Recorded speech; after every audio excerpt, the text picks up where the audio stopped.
Hi everyone welcome back. Yuvanidhi ಯೋಜನೆ ಅಪ್ಡೇಟ್ಗೆ ಸ್ವಾಗತ. ಇನ್ನು ಎರಡನೇದು ಅಂದ್ಬಿಟ್ಟು ಮೇಜರ್ ಅಮೌಂಟ್ ಅಪ್ಡೇಟ್ ಆಯ್ತಾ. ಎಲ್ಲ ವಿದ್ಯಾರ್ಥಿಗಳು ಮೇನ್ ಆಗಿ ಕೇಳ್ತಿರೋದು ಅಮೌಂಟ್ ಅಪ್ಡೇಟ್, ಅಮೌಂಟ್ ಯಾವಾಗ ಅಂತ. ಲೈಕ್ ನಿಮಗೆ ನೋಡಿದ್ರೆ ಲಾಸ್ಟ್ ಮಂತ್ ಕೂಡ ಲೈಕ್ ಮಂತ್ ಎಂಡ್ಗೆ ಕ್ಲಿಯರ್ ಕೂಡ ಮಾಡಿದ್ರು. ಈ ಮಂತ್ ಕೂಡ ಮಂತ್ ಎಂಡ್ ಬಂತು. ಕೆಲವು ವಿದ್ಯಾರ್ಥಿಗಳಿಗೆ ಕ್ಲಿಯರ್ ಕೂಡ ಮಾಡಿದ್ದಾರೆ, ಇನ್ನು ಕೆಲವು ವಿದ್ಯಾರ್ಥಿಗಳಿಗೆ ಪೆಂಡಿಂಗ್ ಉಳಿಸ್ಕೊಂಡಿದ್ದಾರೆ. ನಾವು ಈ ಹಿಂದೆ ಕೂಡ ವಿಡಿಯೋ ಮಾಡಿದ್ವಿ. ಬಂದ್ರೆ ನಾವು ದಿಸ್ ವೀಕ್ ಎಕ್ಸ್ಪೆಕ್ಟ್ ಮಾಡಬಹುದು, ಬರ್ಲಿಲ್ಲ ಅಂದ್ರೆ ನೀವು ಯೂಶಲಿ ಡಿಸೆಂಬರ್ ಫಸ್ಟ್ ವೀಕಿಗೆ ಹೋಗುತ್ತೆ ಅಂತ. ಇಲಾಖೆ ಅನುದಾನ ಡಿಬಿಟಿ ಪುಷಸ್ ಕೂಡ ಆಗಿದೆ ಅನ್ಕೋತೀನಿ. ಸಾಕಷ್ಟು ವಿದ್ಯಾರ್ಥಿಗಳು ನಿಮ್ಮ ಸ್ಟೇಟಸ್ ನೋಡಬಹುದು. ಲೈಕ್ ನಿಮಗೆ ಪೇಮೆಂಟ್ ಸಕ್ಸಸ್ ಆಗಿದ್ರೆ ಅಲ್ಲಿ ನಿಮಗೆ ಯುಟಿಆರ್ ನಂಬರ್ ಕೂಡ ತೋರಿಸುತ್ತೆ. ಲೈಕ್ ನಿಮಗೆ ಅಮೌಂಟ್ ಬಂದಿದೆಯಾ ಅಂತ. ನಿಮಗೆ ಪೇಮೆಂಟ್ ಸಕ್ಸಸ್ ಆಗಿಲ್ಲ ಅಂದ್ರೆ ಓನ್ಲಿ ಡಿಬಿಟಿ ಪುಷ್ ಅಂತ ಇದೆ. ಆ ಡಿಬಿಟಿ ಪುಷ್ ಆದ ನಂತರ ನಿಮ್ಮ ಖಾತೆಗೆ ಜಮೆ ಆಗುತ್ತೆ. ಅಂಡ್ ಮೇನ್ ಥಿಂಗ್ ಲೈಕ್ ನಿಮಗೆ ಟಿಲ್ ನಿಮಗೆ ಅಕ್ಟೋಬರ್ ವರೆಗೂ ನೋಡ್ಬಿಡ್ತಾರೆ ಸ್ಟೇಟಸ್ ನ. ನವೆಂಬರ್ ತಿಂಗಳು ಕೂಡ ಮುಗಿತಾ ಬಂತು. ನವೆಂಬರ್ ತಿಂಗಳು ನಿಮಗೆ ಸ್ಟೇಟಸ್ ಯಾವ ರೀತಿ ತೋರಿಸ್ತಾ ಇದೆ ಅಂತ ಹೇಳಿ ದಯವಿಟ್ಟು ಕಮೆಂಟ್ ಮೂಲಕ ತಿಳಿಸಿ. ಲೈಕ್ ನವೆಂಬರ್ ಕೂಡ ಒಟ್ಟಿಗೆ ಆಗ್ತಾ ಇಲ್ಲ ನೋಡೋಣ. ಲೈಕ್ ಪ್ರಾಬಬ್ಲಿ ಹಾಕುವ ಸಾಧ್ಯತೆ ಕಡಿಮೆ ಇದೆ. ಬಿಕಾಸ್ ಅವರು ಈ ತಿಂಗಳಿಂದ ನೆಕ್ಸ್ಟ್ ತಿಂಗಳಿಗೆ ಕ್ಲಿಯರ್ ಕೂಡ ಮಾಡ್ತಾ ಇದ್ದಾರೆ.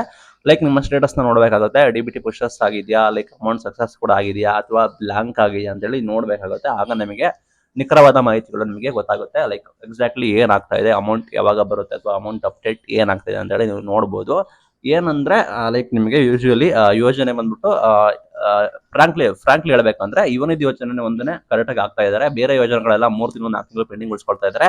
ಯುವನಿಧಿ ಯೋಜನೆ ಕೂಡ ಸಮ್ ಟೈಮ್ಸ್ ಉಳಿಸ್ಕೊಂಡಿದ್ರು, ಬಟ್ ಅದನ್ನ ಕ್ಲಿಯರ್ ಮಾಡ್ತಾ ಇದ್ದಾರೆ. ಬಟ್ ಬೇರೆ ಯೋಜನೆಗಳು ಗೃಹಲಕ್ಷ್ಮಿ ಅದನ್ನ ಕೂಡ ಸಾಕಷ್ಟು ಡಿಲೇ ಮಾಡ್ತಾ ಇದ್ದಾರೆ. ಅದು ದೊಡ್ಡ ಸುದ್ದಿ ಕೂಡ ಆಗ್ತಾ ಇದೆ. ಲೈಕ್ ಅದನ್ನ ನಿಮಗೆ ಸಂತೋಷ ಪಡಬೇಕು. ಬಿಕಾಸ್ ಏನ್ ಪಾಸಿಟಿವಿಟಿ ಅಂದ್ರೆ ಲೈಕ್ ಇಲ್ಲಿ ಅಪ್ಲಿಕೆಂಟ್ಸ್ ಕಡಿಮೆ ಇದ್ದಾರೆ, ಸರ್ಕಾರಕ್ಕೆ ಅನುದಾನ ಕಡಿಮೆ ಇದ್ರು ಕೂಡ ಆಗ್ಬೋದು. ಆ ನಿಟ್ಟಿನಲ್ಲಿ ನಿಮಗೆ ಆಗ್ತಾ ಇದ್ದಾರೆ. ನಿಮಗೆ ಸ್ಟೇಟಸ್ ಯಾವ ರೀತಿ ತೋರಿಸ್ತಾ ಇದೆ, ನಿಮಗೆ ಈ ತಿಂಗಳು ಲಾಸ್ಟ್ ಮಂತ್ ಅಮೌಂಟ್ ಕ್ರೆಡಿಟ್ ಕೂಡ ಆಯ್ತಾ, ಅಂಡ್ ಈ ಮಂತ್ ಸ್ಟೇಟಸ್ ಯಾವ ರೀತಿ ಇದೆ ಅಂತ ಹೇಳಿ ಕಮೆಂಟ್ ಮೂಲಕ ತಿಳಿಸಿ. ಈ ವೀಕ್ ಬರಬೇಕಿತ್ತು, ಈ ವೀಕ್ ಬರ್ದೇ ಇರೋ ವಿದ್ಯಾರ್ಥಿಗಳಿಗೆ ನೆಕ್ಸ್ಟ್ ವೀಕ್ ನಾವು ಈಸಿಯಾಗಿ ಎಕ್ಸ್ಪೆಕ್ಟ್ ಮಾಡಬಹುದು. ಇಲ್ಲಿ ನಾನು ನಿಖರವಾಗಿ ಈ ದಿನಾಂಕದಿಂದ ಬರುತ್ತೆ ಅಂತ ಹೇಳೋದಿಲ್ಲ. ಬಿಕಾಸ್ ರಿಯಾಲಿಟಿನ ನಾವು ಹೇಳ್ಬೇಕಾಗುತ್ತೆ. ಲೈಕ್ ಇಲಾಖೆ ಅವತ್ತು ಈ ದಿನ ಆಗ್ತೀವಿ ಅಂತ ಹೇಳೋದಿಲ್ಲ. ಡಿಬಿಟಿ ಪುಷ್ ಆದ ನಂತರ ನಿಮಗೆ ಯೂಶುವಲಿ ಈ ಡೇಟ್ ಬಿಡುಗಡೆ ಮಾಡುವ ಸಾಧ್ಯತೆಗಳು ಕೂಡ ಇರ್ತವೆ. ಆ ಸಾಧ್ಯತೆಗಳನ್ನ ನಾವು ನಿಮಗೆ ತಿಳಿಸ್ಕೊಡ್ತೀವಿ. ಇದು ಇವತ್ತಿನ video. Thank you for watching. Thank you.